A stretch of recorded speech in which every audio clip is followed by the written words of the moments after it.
yabonye inzego zije kumukuramo amakuru arazibwira ati ibyo bintu ndabizi nabibonye nshobora kuba nabibonye ariko nyangira ikibazo cyo kwibagirwa icyo gihe na leta cyangwa se n'undi muntu ufite amafaranga ahita akubwira ati nkora iki se kugira ngo ubwonko bwawe bwibutsa bugaruke aho rero niho umurara nawe ahita atangira kugusabira ibyo akeneye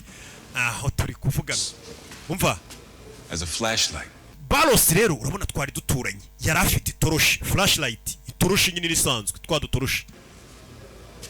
for reading after lights out iyo batuzimyirizagaho amatara ninjoro iwe yagumanaga itoroshi akarara soma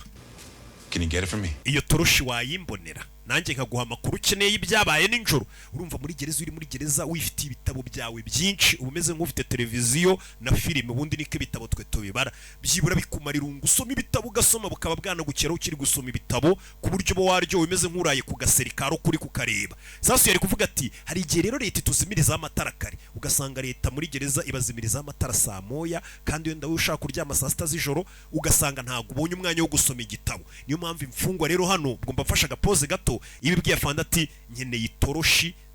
Balos yari afite Come on man, you know how this works depending on what you saw. Oya byaterwa nawe n'amakuru ufite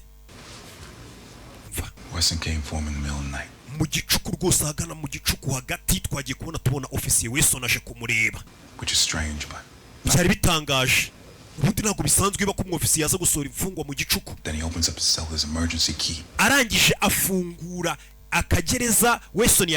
Balos yarafungiyemo agafunguza urufunguzo rwa emergency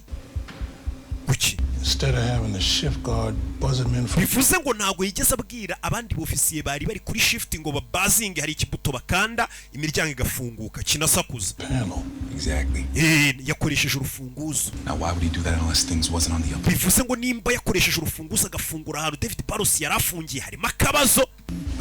icyo mvugura cyumva mwana imfungwa ariko shayi toroshi yawe ndaza kuyikoherereza nabyumvishije umaya makuru afatika Hey, you on your way back here with Watson? muri mu nzira muva kufata Wesson wapi dusanze yapfuye kuki Wesson yapfuye yapfuye ate